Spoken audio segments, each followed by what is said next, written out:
we've been talking to different chefs about kind of their involvement in different angles of culinary competition. We had Ed Leonard, who was on the show, and he had competed and was the manager for the U.S. culinary team when that competition takes place in Germany. And we're reaching out to some different chefs that have competed, but in different capacities. Obviously, you've had a great career in the competition with Top Chef has influenced that. I think you've made incredible contributions to the brand as well with Top Chef, and that's been wildly popular. So we wanted to kind of dive in and just kind of get your perspective on how it's kind of impacted your trajectory and how it's kind of shaped who you are professionally and personally as a chef today. Maybe just kind of give us an overview of your background and what you do today. Sure, 100%. Yep. So I grew up in a very small, humble town, 5,000 people back in Connecticut, right? Born to a Dominican father and Italian mother. So food was very much a part of my culture, right? I didn't grow up eating Oreo cookies, right? My lunches consisted of, pickled pig's feet, olive loaf. Wow. So obviously nobody wanted to trade lunches with me, right? But little did I know, as much as I didn't appreciate that and only wanted like a Snickers or maybe a peanut butter and jelly sandwich, my father specifically was educating my palate, right? On Sundays, he allowed us to drink wine, smoke cigars at a very young age, but little did I know, again, he was just finessing and introducing flavors to my palate, which was exciting, right? It was my Tia Carmen, my father's sister. So I grew up in a very militant home. It was my Dominican Tia who taught me the passion and the power of food, right? And how it could transform essentially anything, right? Inspire people, make people think and be provocative and compelled. Even just a simple, whether it's a French fries or fish and chips, it can move people, right? So in that moment as a 9-year-old boy, I knew I wanted to become a chef, right? Wow. And that's kind of fast forwarding. It was almost an obsession, I must admit to you, right? I went to the Culinary Institute of America. What people might not know, I actually was, part of the ACF and part, really, prior to going to the Culinary Institute of America, I trained with an Irish chef, Chef Mark, who was taking the Master Chef's exam, like wow. You did, right? Yeah. So I'm 17 years old. I haven't even gone to culinary school and I'm training with this chef, right? Wow. And it totally, waking up at 4 a.m., spending endless hours, as you already know, proof in the pudding, right? So then I just catapulted and was so inspired. And as I said, it was an obsession. And I went to the Culinary Institute of America and in A block, I already was trying out for their culinary team. So, I didn't want to wear the black and the whites. I wanted to, in A block, as you know, I wanted to be in a cooking outfit, right? So I tried out for the Olympic team, made the team, and was part of that culinary team that won a gold medal and, competing against other culinary schools, right? Kind of just bringing this all full circle. I ended up working in New York City for Jean-Georges, right? Was on Top Chef 3 times. And that brings me to today. Those are more the bulleted versions of my career. Wow, there's actually a lot of parallels then even to our background with just like the competition in school and the whole exposure to the CMC and definitely going through that experience. I mean, it kind of like plants a seed for at least kind of seeing, what it takes to be able to do culinary competition. Because, not everybody, it's not really aligned with everybody's commitment to be able to compete. Is kind of it's different than just going in and cooking Italian food, on a Sunday afternoon. It's more of a regiment. How do you think that that culinary training with Jean-Georges and with Top Chef has, and also kind of just growing up and having that great food when you were younger, has that kind of influenced like your style of cooking today? I mean, obviously there's things that you were exposed to that things that you like to eat, but has that kind of like shaped your style, and maybe explain your style for how you cook today? Sure, sure. So I'll break it up into different chapters of my life, right? So growing up in this militant Dominican home, right, where chores were taken seriously, waking up at 5 a.m. to go work in the garden. I wasn't playing kickball or flying kites. I was working 5 a.m.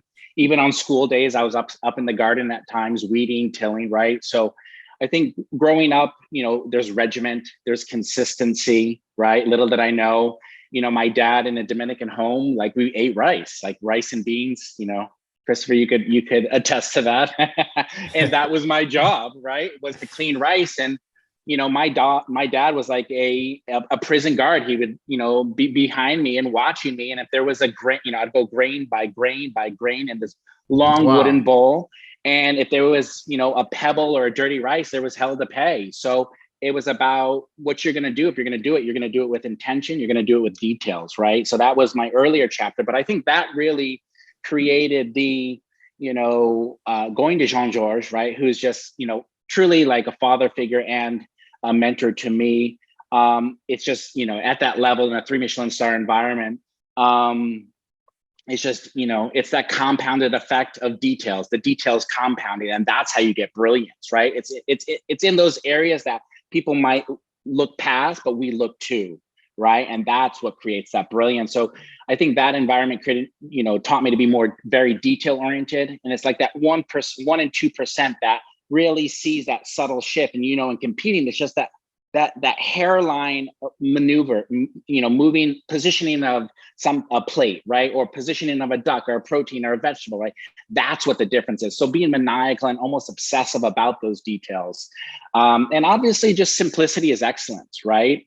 You talk about my style today, and I really take that mantra from Jean-Georges that I do believe that, I'm a chef by trade, but I'm a storyteller, right? And maybe when I was young, I would cook with, maybe there was a flare of ego, like, let me show them how beautiful I can make the plate, but maybe it didn't taste good. So I think now it's my style per se is, at Tia Carmen, it's really, how could I be the conduit? How could I be the storyteller of the farmer, right? How could I be the storyteller of the ingredient? And then taking that mantra of like simplicity is excellence or less is more. How do I tell that story if it's an heirloom carrot or tomato? How do I not add ego to it, but share that story and really bring that ingredient to life? Well, you mentioned the rice, man, what a completely different paradigm than where we're at today. And people you go on to Instacart and you just add to cart versus like really like working for your food, And I think a lot of people they've never experienced that. And, we take so many things for granted, but that's a really unique experience that you've had. And one thing too, just you mentioned like with Jean-Georges and some of the things you've talked about, I feel like for me over the years, I've really have gained more of an appreciation for simplicity, and the really great chefs actually do simplicity really well. Like they could take something like a bulb of fennel and do something extraordinary with it. Whereas, rewind back in the earlier parts of your career, as you mentioned, there's the ego, to want to kind of add more or do this and manipulate and all these things. And, but the great ones really just execute simplicity just extraordinarily well. Yeah. And what's beautiful about what you're saying too, is it's, I believe in all that we do is not only respect, right, and dignity and integrity, but it's also honoring, right? Like honoring the farmer, honoring the earth, right? Honoring our creator, right? And for me, cooking, quote unquote, what is my style? My style is I'm an incubation of wellness. Like I want to make sure that I'm cooking from an intentional place of love, of passion, of charisma, of creativity, right? Because everything is energy at the end of the day, right? So we're emitting that energy and evoking that energy. And then that's when people get inspired, when they dabble, when they eat and ingest something that's made with pure intention, right? Absolutely. To be honest, it's fascinating just to hear how you talk and how much passion you put into everything. And you were mentioning Tia Carmen many times. And I wanted to ask you, like, I already know, but for everybody that is listening, what is Tia Carmen and what is the restaurant? Where is the restaurant located? And how have you been able to handle all that fame coming from Top Chef coming from different restaurants, training with Michelin star chef, and how it's been like your lifestyle, your balance in life. And because we all know that in our industry actually is a little bit complicated sometimes because of the crazy hours that we have to work and put into work. But all that discipline that you're showing and all that passion is coming from somewhere, and you put it now into a restaurant. Mm-hmm. Wow, there's a lot to unpack it. So thank you for the question. Well, my Tia, just growing up in this, like, this quote unquote strict environment, almost like very militant environment. Then it was like my Tia Carmen, like obviously Christopher, like being in a Latin home, we're very charismatic, very passionate, right? She was just the epitome of servitude, right? Because I believe, and in my restaurants, and I always believe I'm in service too, right? We're in service to the guests, we're in service to their team, right? So my Tia Carmen taught me the essence of humility, right? So when I think, yes, to be successful, how do you become successful? Well, yes, it's hard work, it's being diligent, it's being focused, it's cutting out toxicity, it's all of those things. But in essence, for me, to be successful, you have to be humble, right? And because if you're humble, you're able to, you're graciously receiving good, and you're giving good. So it's like that reciprocation. So I'm just endlessly giving, right? I'm not giving for the point of receiving. I'm giving to give because I'm always in service too. And I feel very humble of how, this small country, grew up in a town of 5,000 people, worked in the big city of New York City, worked in Monaco, worked in Spain, worked in France, in Paris, always just checking myself and making sure that, I'm aligned with the gift, because the gift could be taken anytime, right? Yeah, I think that sounds great. And just going back to what you were talking about, the rice and about the cooking and how you kind of like how you started to develop yourself. And you were talking about simplicity. Rich was saying that too. And I can tell from my perspective, it's what you're doing at the restaurant. Like, I've been looking at the plates and all the posting that you have on social media, that we're going to talk about that later. But it's just amazing how you turn something that is, let's say, something like corn, and you put it into a fine dining place, and how you come up with all of these kind of like ideas and the discipline to have everybody to put the little details where they have to be, how you keep motivated your team. I can flip that question on you, and I'm actually generally interested. Like, you run, like, for me, it's inspiring. Both of you are very inspiring to me of how you run your organization. And also too, on that note of how you have a community presence, right? And how you have impact in the culinary world, but also have impact in the world. So, I mean, I know this is, I'm a guest on your show, but I would love, and I'm sure that you would love, like, how do you maintain that? Chef. Well, for me, I've always found that, like, surrounding yourself with really other passionate people, and then a lot of times just getting in that environment, you don't really know how something is going to blossom until you put yourself in a situation where maybe you're uncomfortable. Case in point, the pandemic. I was asked to come on and to basically host the show, talking about, how the impact of the pandemic, and it was for a podcast. And I was telling Christopher, I was like, man, it was a great way to connect with people. And I was kind of inspired and intrigued by these different stories. So I think kind of just getting yourself out there and putting yourself in these different situations and basically learning, we're still forever students, like, it doesn't ever really end. And I think that's kind of this fuel that is almost unintended, just because you're putting yourself in these different situations. Just listening to the things you're saying, you walk away, like, after every podcast, we walk away and we've been enriched with, like, obviously relationships, but also just new stories, and it's, I think it's contagious. I think that energy is really contagious. With you, go ahead. Sorry, Angelo, go ahead. No, I'm very interested, and don't worry, I will answer the question, Christopher. but tell me, because again, I admire and I really am inspired by your work. Like, how do you maintain, you're flying around the world, you have multiple operations, you're doing your class. How do you maintain consistency, in a place of integrity too, right? Right. And sometimes they don't always align, right? But how do you, I don't want to say force them to align, but how do you, support the alignment? Well, I think that the one thing that we found is that by sharing the journey, we've gotten so many people that really feel like they're stakeholders in what we're doing. And when you do that, it's almost like you don't have to try to hold people accountable to a standard. You inspire people. I mean, that's our tagline: food, inspiration, adventure. You know, we're always, pretty much everything we do is through the vehicle and the lens of food. It's got to be inspiring for us and for the people involved.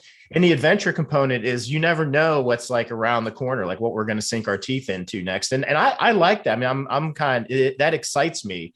But I definitely feel like kind of sharing the journey with everybody and kind of giving everybody a platform to blossom from, to kind of grow from.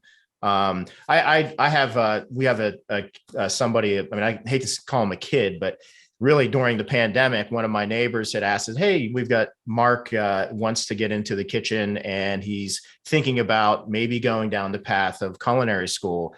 And here we are. It's like, I don't know, it's been like 2 years now. I don't know, but he kind of came in just watching, and now he's worked in like baking and pastries, and he's made soups. He's working at Roots now, smoking briskets. And it's just kind of amazing to see like this journey that he had. And all we did is just kind of here's the resources. And it's attracting those kind of people that I think have really helped. And, you know, in your own organization, I mean, having the right people in place is that, I mean, that's, to me, that's the key. That's the key, getting the right people attracted to what you're doing. I wanted to add to what Rich is saying, that to keep, like you said, consistency and discipline and everything. One of the things that we spend most of the time with Rich, more than brainstorming, is always looking for solutions and not focusing on the problems, and just like thinking about being positive. That's what I always said, that's one of the biggest points to keep everybody online and everybody like keep motivating everybody. Just because if we focus too much on the problem, you start to put that negativity into people, and they're going to start complaining and looking for complaint. At the end of the day, we're all looking for results, right? And that's the main idea. I'm always giving the best example, in my opinion, since I started working with Rich, just cutting the tape with your scissors, having your little set of your kit of tools, and whenever you're labeling something, cutting it with the scissors, it make a whole difference. When you walk into places and you just tearing apart the tape, it's about lifestyle, in my opinion, everything that we do. But just like having that discipline for some of the things, you're going to see that people are going to walk into your kitchen, they're going to see that, and they're going to see like, oh, you're crazy. Yeah, people call us crazy, but that's everywhere. Everywhere when you see people that they're passionate about, they're going to call you crazy. And I feel that craziness is great at the end of the day. Yeah, I love this conversation. I think this is where I thrive. And, you know, I thank you for this, because, I mean, we can go in so many different directions. I was watching, you know, Kobe Bryant, you know, to talking about the tape analogy, right? Or folding your towels, or, you know, setting up your station with intention, everything done with intention. But I was watching this inspiring video of Kobe Bryant, and he was saying that, like, you know, typically a player might, you know, especially after a game, might wake up, you know, 9 o'clock or 10 o'clock and get into the gym by 12. His thing was, okay, if they get in at 12, then they work for 2 hours, go on a break, come back, go work for 2 hours, then go home, right? And spend time with their family. He's like, okay, if I get up at 4, then I could be at the gym from 6 to 8. Then I go on a break, you know, spend time with my family, go back to the gym. So he's already going to the gym 4 times in one day versus the typical player at 2 days, right? And then he's saying in the beginning, you're not going to see the difference. But down the line, there's going to start creating a gap.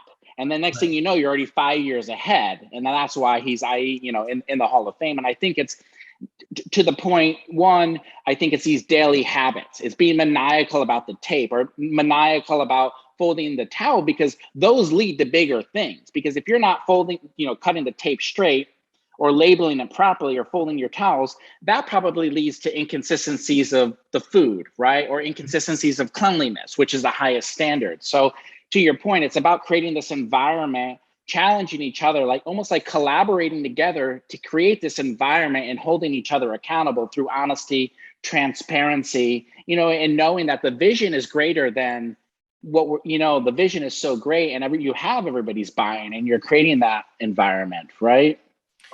And you know, I think, and this is going to lead into the next question, Angelo, is I also think that with the decisions that you make as far as like how and where you spend your time.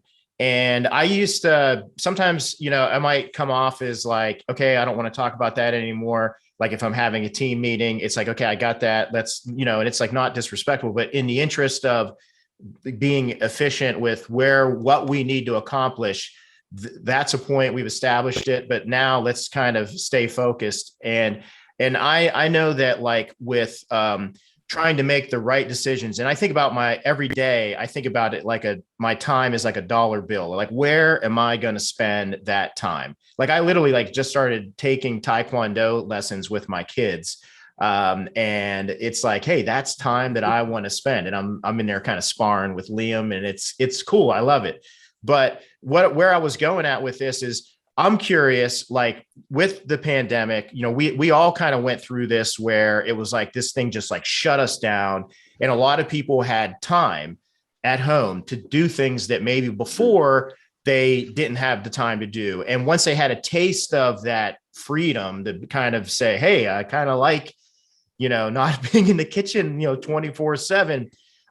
Is there anything that you've been focusing on more of, or projects or things that you've kind of said, hey, I'm going to make time to do this, that maybe before you didn't have the time? Because we were all just caught up in the thick of thin things just every day. It was just, you know, that, I mean, it really kind of changed the paradigm with how we view our time. Okay. I love that question. And this is my thought process, is that I believe in balance, but I also believe that I also believe that just being out of balance as well is healthy too, right?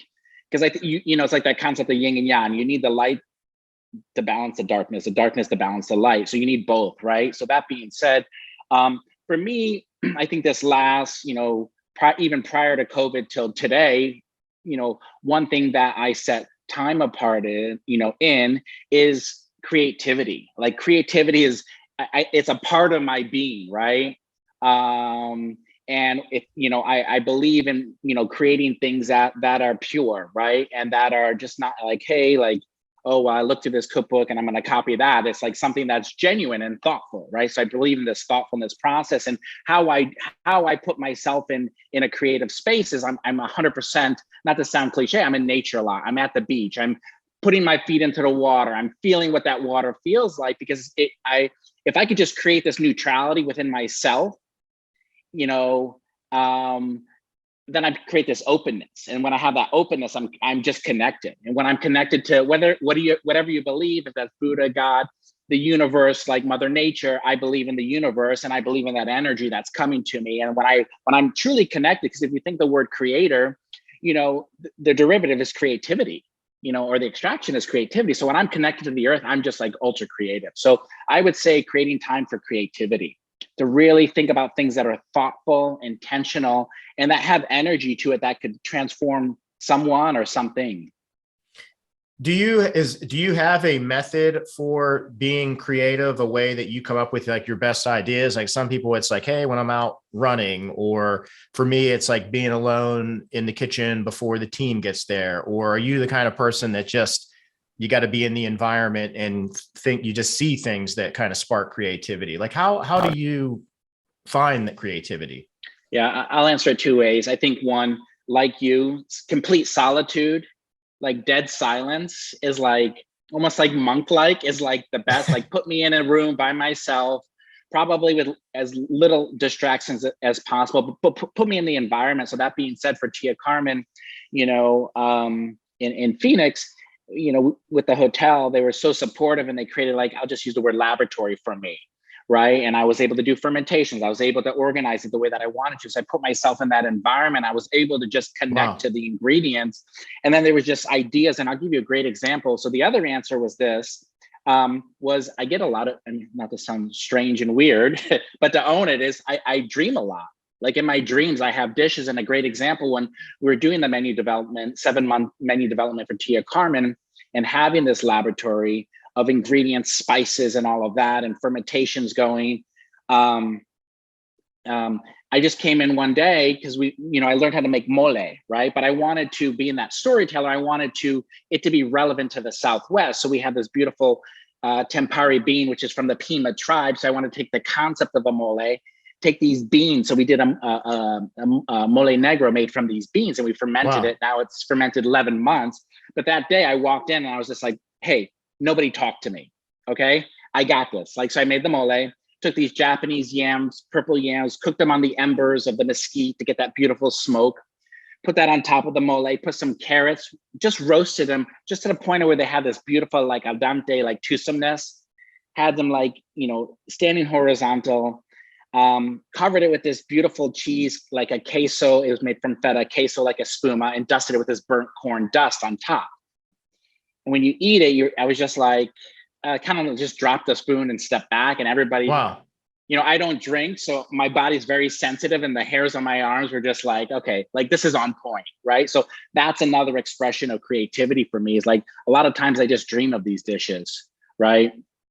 I think mole too, I mean, just as an example, that's already such a catalyst for like so much complexity of flavor profiles. Like there's so many nuances of things that are going on. And then when you start kind of adding in the fermentation and the burnt corn, I mean, it sounds like there's a lot of really cool things happening there. I'll go to a restaurant now. Yeah. Yeah. We were just in Arizona like a couple of months ago, or I was in Arizona a couple of months ago, but tell us about the location in Arizona, where it's at. What's the business like there? I mean, is it transient? Sure. And what do you have other plans for expanding the brand beyond Arizona? Ssure. So we're located. So the name of the restaurant is Tia Carmen. Tia Carmen was my Dominican Tia, as I've spoken about. So people ask me time and time, how did this opportunity come about? It's kind of like your neighbor Mark, I believe his name was, right? Yeah. It's just time and place and putting out those intentions. So that's my answer, is time and place. We had this beautiful opportunity to partner with the JW Marriott at Desert Ridge. And the ownership brought us on, and everybody's just been so gracious and so supportive to bring this vision to life. And I think that's the key right there. We're all aligned with the mantras of the vision. So the buy-in right from the get-go, and that culture was there. We're in Phoenix. I will say this in my ignorant mind, like I thought, the Southwest was just going to be corn and cacti, and it's more than that. It's absolutely gorgeous. So I like to say that it's almost like the new frontier, right? So we travel throughout the Southwest and Mexico, and saw just like an abundance of gorgeous vegetables in Santa Fe or Albuquerque, and then traveling through Tucson, like we went to the ranchers and saw a chicken farmer from Top Knot Farm. And, he was a chef that worked at Le Bec Fin, in Philadelphia, for George Petier. And he came to Arizona, and he saw this niche in the marketplace, like who's doing game or who's doing birds at a very high level. So he's bringing that stamina. And what was just so impressive is I thought that I was actually in Napa Valley, like that's how gorgeous, is Benson, Arizona. I think it's like 45 minutes from Tucson. It was gorgeous. And this guy had this, chef, like, is bringing this gorgeous product to the table. So again, being that storyteller, we're just telling the story of these amazing farmers and potters. Like our plates are all custom designed, and the whole intention and vision there was like Mother Nature just took her hand, grabbed the terrain and the earth, picked up her hand, and we put food on it. And the plates are just gorgeous. They have that feeling, that heartbeat, that story. So it's all of these stories just compounding that create this just beautiful restaurant. I think that kind of opens up a lot of people's eyes to like when they kind of look through their mind's eye about the style of food and the ingredients, that there's much more of a plethora of ingredients. And really, you got to just kind of get out there and connect with all the small artisans and farmers to really discover a lot of those ingredients. I think too, if anything, that, from the whole pandemic, that period of, people being stuck in their homes, a lot of businesses, it really kind of made more economical, like business sense to kind of go and look locally for ingredients. I mean, supply chain being disrupted, but if you can grow some of your own product, or you can kind of have a farmer that's like in your community that can say, hey, I can supply you chickens, or I can get you this. That makes sense for a lot of different reasons. And also to tell the story, it's just more intimate, and it's just more there that I think a customer, like what they want to hear, it's just, it feels more special. Hey, everybody, I want to take a second to say thank you to our sponsors. This show is brought to you by the following partners. Meat and Bone. These guys are just doing an exciting thing in the Miami and Florida area. Check out their website. They offer premium quality meats hand delivered to your door if you live in the Miami-Dade, Broward, and Palm Beach area. But also they ship nationally, and you can also visit them at some of their boutique locations in the Florida area. These guys came up to our recent barbecue class, and they brought all sorts of amazing cuts of meat, steaks, brisket.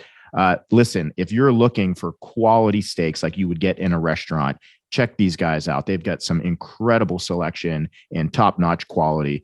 Check out their website. Also, Ovention oven. These ovens are just incredible. We've used these during the pandemic. They really helped us kind of pivot and reposition ourselves so that we were able to expand our menu without having to make expensive investments in the kitchen. These ovens offer an innovative solution to restaurant operations, opening up a whole new realm of possibilities with your menus. The Ovention ovens are ventless, they're fast, and operationally friendly in cooking. What we do is we program our recipes in the oven, and our cooks just press a button of the image of what they're going to cook. It's a whole new way of cooking. Check out their entire line of Ovention ovens. And of course, Steelite. Steelite International has remained an incredible partner of Rosendale Collective. They are an internationally world-leading manufacturer of award-winning inspirational dinnerware for the international hospitality industry. They've been a longtime partner of Rosendale Collective, and they're getting ready to sponsor us with some incredible tableware for our new section on Rosendale Online, and we can't wait to see what they're going to come up with. Also, check out Dry Ager. Dry Ager offers a level of unprecedented quality for both restaurant and home dry aging programs. They make the most amazing dry aging meat cabinets in the industry. They are designed with sophisticated technology. They're made in Germany, and you can get incomparable taste of restaurant quality steak in the comfort of your own home. Thanks again to our following sponsors: Meat and Bone, Ovention Oven, Steelite International, and Dry Ager. Now, back to the show. We kind of talked about this series of the episode being a lot about competition. So I definitely want to get a couple more questions as well on the whole competition angle. What do you think, Angelo, for just say somebody like Mark out there who is, kind of going down the runway of his career? Do you feel like cooking competitions are still things that, is there too many of them, or do you still feel like right now, something like Top Chef or some of the shows that are out there, do you feel like they are a good sounding board, or a good platform for somebody to kind of launch their career still? Sure. So just speaking to the Marks of the world, right? Young adults that have that fire and passion. What I would say is be open, right? Be open, they'll be selective. I think that not all experience is the same, right? So to your point, be very selective of who you're around, the parties that you're around. Like really, I believe in that 6-man philosophy, or you're the average of, the 6th man or 5th man, right? I really believe in that. So be very protective of that, and stay open to, I don't believe in a right and a wrong. I believe there's different perspectives, and that's powerful. Now, getting to the question, the hardiness of the question, right? Competition is brilliant, okay, for multiple reasons. One, it teaches you discipline, okay? Discipline, accountability, right? Especially when you have a team behind you, right? So you always want to be honest and transparent with each other, because it's a team, it's a collective, it's not autonomous, right? So I love the discipline of competition. I think being competitiveness brings out an inner fire. And I would say like it teaches you to be intentional, right? And I always believe in this philosophy, cook like you're blind, right? And what I mean by that is put things in the exact same place and just imagine you're just cooking, and it's beautiful when you see a Broadway show or a ballet and there's just so much finesse, right? And it looks effortless. And that's what I attribute like organization and intention and putting things in the exact same places. It's beautiful when you're watching them cook, and it looks effortless, right? Do you still keep in touch with a lot of the people from some of the past episodes? And I mean, naturally, I'm sure like at different events, we all kind of cross paths. You and I both have been out at the Raiders Stadium, which is an amazing facility. But do you still keep in touch with a lot of the people from the different episodes? Yeah, it's it's a small world. The industry in itself is a small world, but I think also too, I don't know how many, what are we? I think there's 19 seasons or 18 seasons. It's not many people, chefs has experienced that. So right. It's a brother and sisterhood, right? And I just in life in general, I have an open door. Just you're welcome whenever you're in Phoenix. You just come right in. We want to take care of everybody. It doesn't make a difference where you place. We're all human. And we experienced something pretty magical together. So I think, 100% to your 100%, I definitely stay connected. It's a life-changing experience. It just is. Just keep talking about the competition. For me, it's always fascinating. I haven't competed at all, probably when I was at school back, like, I don't know, 15 years ago. But how do you get to that point?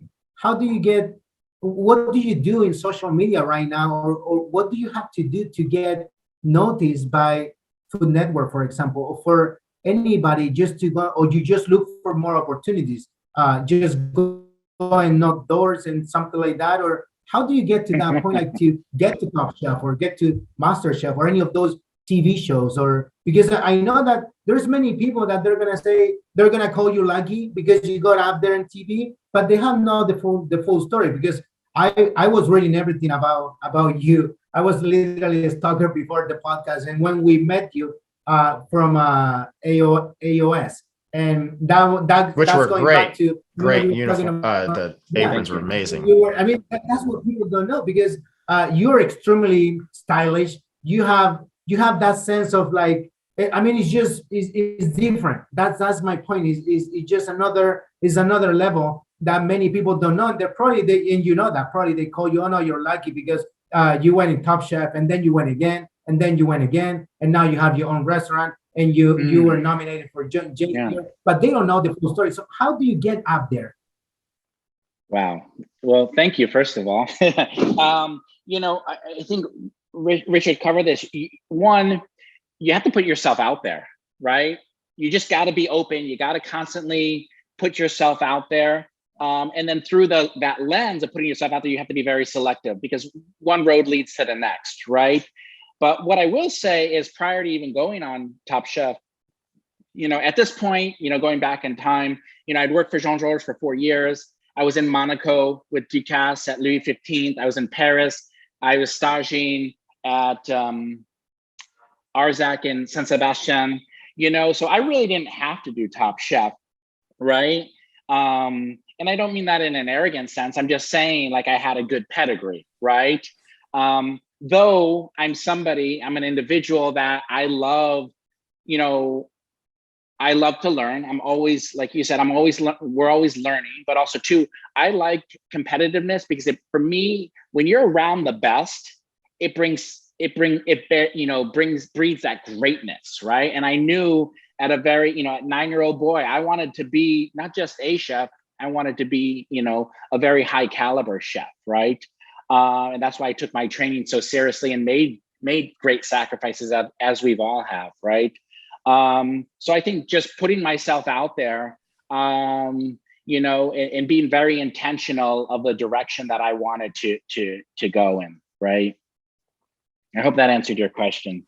Yeah, that's great. And I mean, like I said, I mean, I love the entire path that you have, because probably, like you said, I mean, you didn't need Top Chef, and probably was like one of the last goal that you wanted to reach, because then you have now who you're honoring, your Tia Carmen, and that's amazing. I mean, just to see all the work that you put, and like I said, I mean, you're extremely stylish, and that's something that you put into the food that not everybody can do. That is another level of work too. Mm-hmm. The aprons too, by the way, those were just incredible. I know we had a bunch of them, and I loved them. I thought they were the best. One of the questions is AOS coming back to life. I'm excited to see that Tia Carmen, because I'm pretty sure something is gonna pop there at some point. I know that it's just starting, but we wanted to bring it up to life, because I feel that there's no brands out there that they have something like that. Thank you. You know, it's very interesting. I really appreciate the question. So AOS, what is it? It's an acronym for Art of Simplicity, right? You know, this concept that simplicity is excellence, less is more. So, you know, the aprons, you know, I especially, you know, both of you, you're in front of a lot of people. Like, you want to look good because you want to, you know, feel good, right? And you want to feel confident in what you're doing. So I looked at it from that perspective. So, you know, due to COVID, you know, unfortunately we had to, you know, pause a little bit for AOS, but I'm re-strategizing of how I want the brand to come to life, because I think these are opportunities of pivoting and seeing what the needs are, niches are. What I would say is, yes, I want it to come back to life, but I think, you know, for me, I'm almost looking at the brand of like, I don't want to get pigeonholed, right?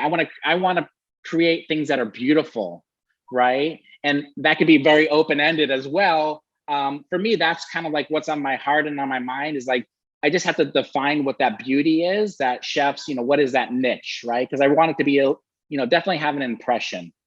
You mentioned Alain Ducasse. I didn't know that you had worked there. And I know for me, early on when I was a culinary student, like, that was one of the chefs that I thought was just like amazing, was one of my idols in the culinary world. But a funny story is, I went on a stage one year out to Las Vegas, and I had set it up at a bunch of different restaurants, and Alain Ducasse Mix was one of them.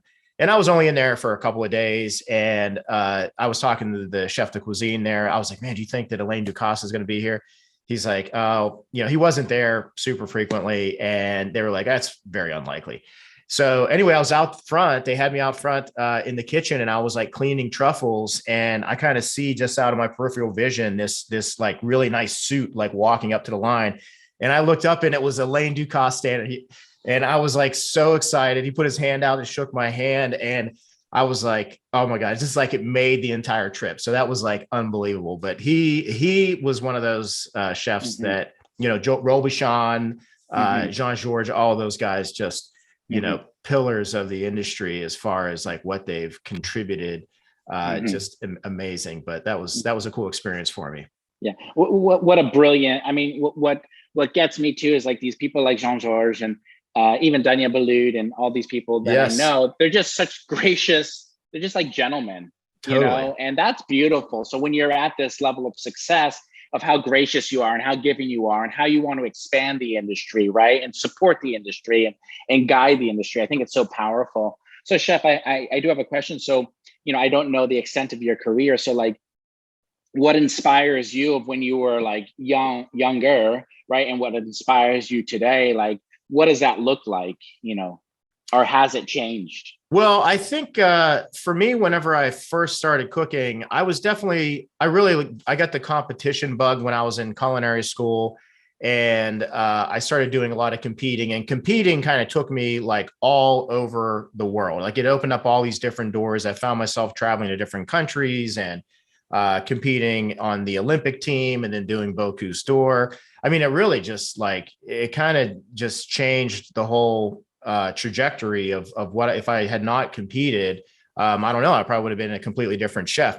But I think that it goes back a lot further. Whenever I was in high school, I used to get into a lot of trouble. My dad and mom separated, and we were like 5 years old, had a terrible house fire on like Christmas Day. And my mom, we had to kind of pick up and move the family to a new town. And the family kind of, the community contributed, gave my mom a car to drive, clothes and everything. So I think I kind of became humble very early on, because I saw how things could be taken away from you. And how you have to appreciate the people around you, because at times they're going to be the only ones that you have.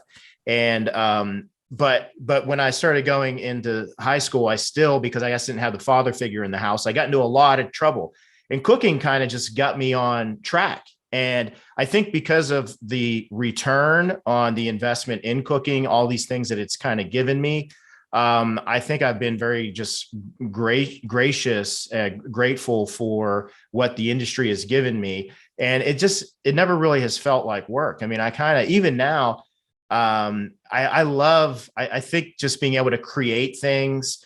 I'm also, I'm definitely, define myself as a chef, but I also feel like I'm also an entrepreneur. I mean, I like creating things.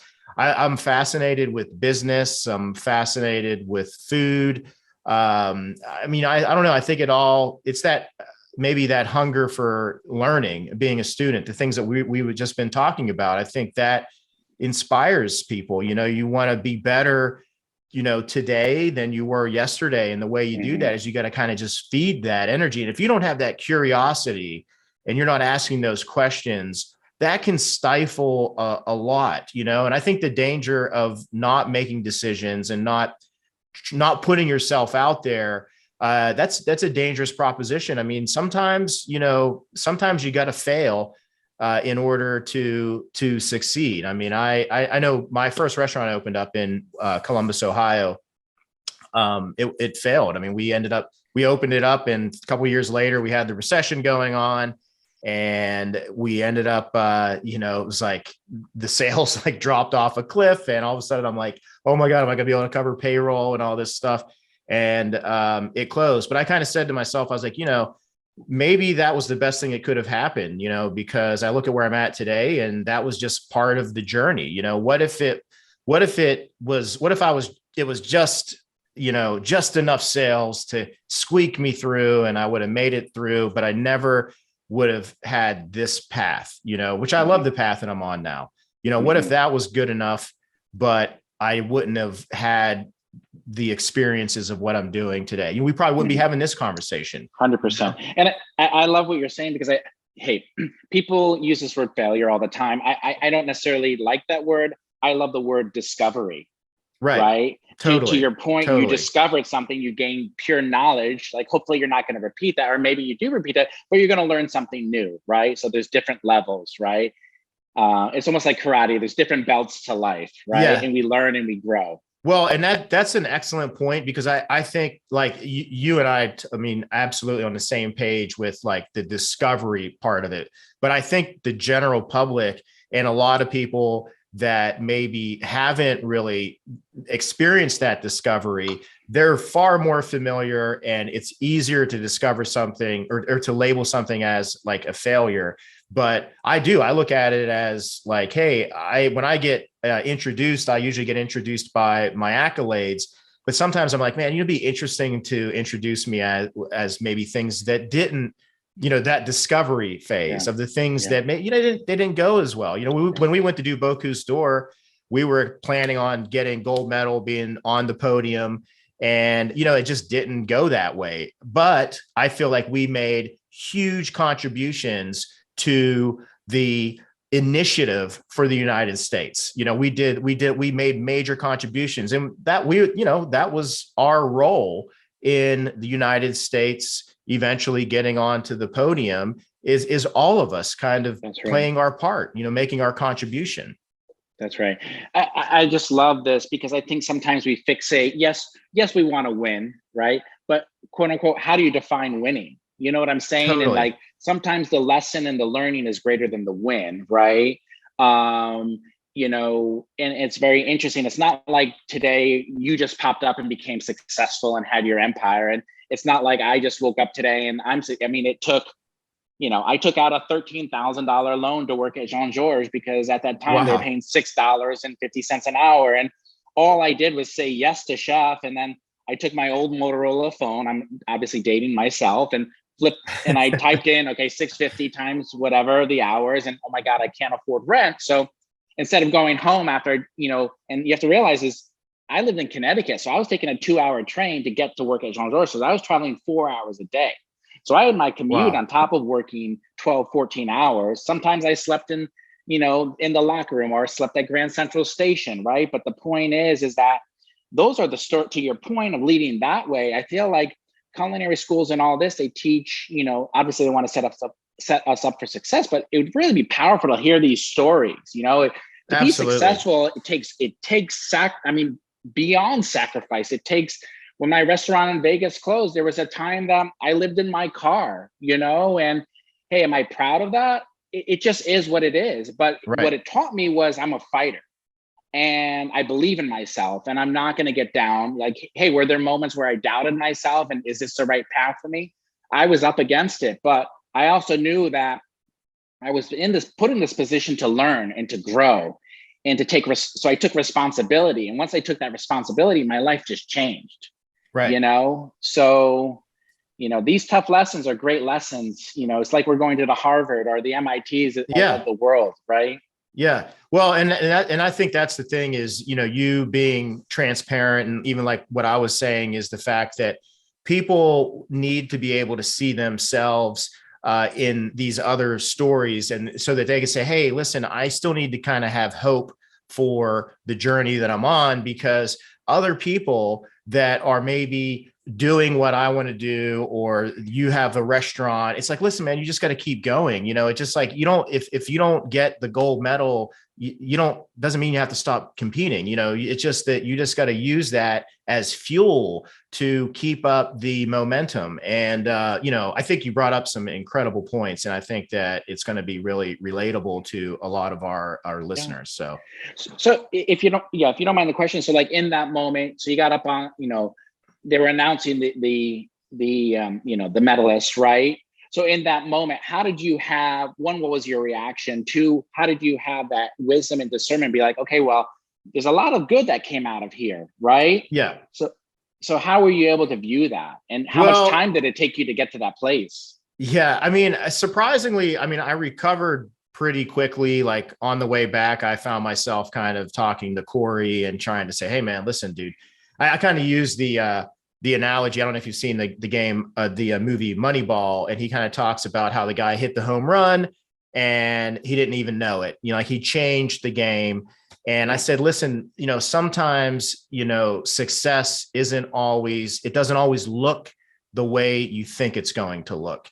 And, I feel like we've changed the game. We kind of went in and we did something that really wasn't done before, with having this, creating this kitchen and really taking this competition to another level. But our role was like, here, passing this on to the next candidate, and then staying on as an advisor and playing our part, because it's not really about like you going and competing, it's you're representing your country. And you asked about how I felt. I initially, like right away, I had like Thomas Keller standing behind me and I was like, oh shit.